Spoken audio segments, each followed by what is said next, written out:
ಮಾವ ಸಂಧಾನ ಮಾಡೋದಕ್ಕೆ ಪ್ರಯತ್ನ ಪಟ್ರ? ನಮ್ಮ ಮಾವ ಇಲ್ಲ ಮೇಡಮ್, ಇದು ಆಲ್ರೆಡಿ ಒಂದ್ಸಲಿ ನನಗೆ ಅವರು ಹೊಡೆದಿದ್ರು. ನನ್ನ ಮಾವನ ಹೆಸರು ಹಾಳು ಮಾಡಬಾರ್ದು ಅಂತ ನಾನು ಪಬ್ಲಿಕ್ ಬಂದಿಲ್ಲ. ಇದು 2ನೇ ಸಲಿ. ಯಾಕಂದ್ರೆ ನನ್ನ ಗಂಡನಿಗೆ ಹಿಂದೆ ಚಾಕು ಚುಚ್ಚಿದಾಗ, ನನ್ನ ಮಗಳಿಗೆ ಹೊಡೆದಾಗ ಡೆಫಿನೆಟ್ ಆಗಲ್ಲ, ಭಯ ಆಗತ್ತೆ. ಅದಾದ ನಂತರ ನಮ್ಮ ಮಾವನ ಲೈಕ್ ಮಾಡ್ತೀನಿ ಅಂದಾಗೂ ನನಗೆ ಅದು ಸ್ವಲ್ಪ ನಂಬಿಕೆ ಭಯ ಆಯಿತು. ಯಾಕಂದ್ರೆ ನನಗೆ ಇನ್ನೂ ಏನಾದರೂ ಹೆಚ್ಚು ಕಡಿಮೆ ಆದರೆ ನನಗೆ ಕಾನೂನು ಮೊರೆ ಹೋಗಲೇಬೇಕು. ಆ ಅಪ್ಪ ಒಂದು ಮಾತು ತಗೊಂತಾನೆ, ಮಾಡ್ತೀನಿ ಅಂತ, 100 ಜನದ ಮುಂದೆ ಮಾಡ್ತೀನಿ ಅಂತ. ಸೊ ಅಪ್ಪಂಗೆ ಏನಾದರೂ ಧೈರ್ಯ ಇದ್ರೆ ತಗೊಳ್ಳಿ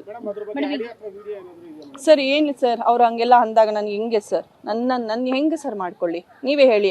ಅಷ್ಟು ಚೆನ್ನಾಗಿ ಬಂದು ಹೊಡಿಬೇಕಾದ್ರೆ ನಾನು ಹೆಣ್ಮಗು, ನಮ್ಮನೆ ತುಂಬ ದೊಡ್ಡದು ಸರ್. ನೀವ್ಯಾರೋ ಹೋಗಿರ್ಬೋದು ನೀವು, ನಮ್ಮನೆ ತುಂಬ ದೊಡ್ಡದು. ಅಲ್ಲಿ ನಡಿಬೇಕಾದ್ರೆ ಎಲ್ಲ, ನನ್ನ ಮನೆ ಬಂದು ಸೌತ್, ನಾನು ಮದುವೆ ಆಗಿರೋದು ನಾರ್ತಿಗೆ, ಸೌತ್ ನನ್ನ ಮನೆ ಕಡೆಯಿಂದ ಎಲ್ಲರೂ ತುಂಬಿಕೊಂಡ್ರು, ನನ್ನ ಮೇಲೆ ಅಟ್ಯಾಕ್ ಮಾಡಿದ್ರು. ಒಂದು ಹೆಣ್ಮಗು ಮಾಡ್ತಾರೆ, ಅವ್ರು ಮಾಡಿದಾರೆ, ಅನುಭವಿಸ್ತಾರೆ. ಥ್ಯಾಂಕ್ ಯು ಅಷ್ಟೇ, ಇನ್ನೇನು ಹೇಳಕ್ ಕಷ್ಟ. ಹೌದಾ ಸರ್, ಆಸ್ತಿಗೋಸ್ಕರ ಅನ್ಕೊಳ್ಳಿ ಸರ್, ನಾನೇನ್ ಮಾಡಿ. ಅದನ್ನ ನೀವು ಅಲ್ಲಿ ಕೇಳ್ಬೇಕು ಸರ್. ನೀವು ನಂಗೆ ಗೊತ್ತಿಲ್ಲ ಸರ್, ನಂದು ಏನಿದೆಯೋ ನನ್ನ ಅದ್ ಮಾತ್ರ ಮಾತಾಡಕ್ ಇಷ್ಟಪಡ್ತೀನಿ. ಓಕೆನಾ? ಹೌದು ಇದೆ ಎಲ್ಲ ಕಂಪ್ಲೇಂಟ್ ಆಗಿದೆ, FIR ಆಗಿದೆ ಅವ್ರ ಬಗ್ಗೆ. ಎಸ್ ಕೊಟ್ಟಿದ್ದೀನಿ ಸರ್. ನನ್ನ ಅಡ್ಮಿಟ್ ಆಗಿದೆ. ನನ್ನ ಹಸ್ಬೆಂಡ್ ಇನ್ನು ICU ಅಲ್ಲಿದ್ದಾರೆ.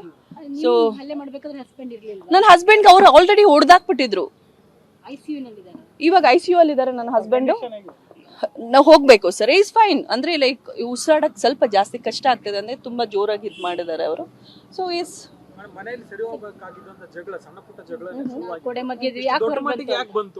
ಸರ್, ನಾನು ಒಂದು ಹೇಳ, ಮಧ್ಯದಲ್ಲೇ ಇರ್ಬೋದಾಗಿತ್ತು. ಒಂದು ಮನುಷ್ಯನ್ಗೆ ಹೊಡಿತೀನಿ, ಬಡಿತೀನಿ, ಹೆದರ್ಸಿದ್ರೆ ಹೆಂಗಾಗುತ್ತೆ? ನಿಮ್ಮ ಮನೆಗಳಲ್ಲೂ ಹಿಂಗೆ ಆದ್ರೆ ಸುಮ್ನಿರ್ತೀರಾ? ಇಲ್ಲ ಅಲ್ಲ, ನಿಮ್ಮ ಅಕ್ಕ ತಂಗಿಗೂ ಹಿಂಗೆ ಆದ್ರೆ ಸುಮ್ನಿರ್ತೀರಾ? ಅಲ್ಲ, ಇಲ್ಲ, ಅದೆಲ್ಲ ನೀವು ಕ್ವೆಶ್ಚನ್ಸ್ ಕೇಳ್ತಾ ಇದ್ದೀರಾ 100% ಅಲ್ವಾ? ನೀವು ಹಾಗಿದ್ರೆ ಸುಮ್ನಿರ್ತಿಲ್ಲ.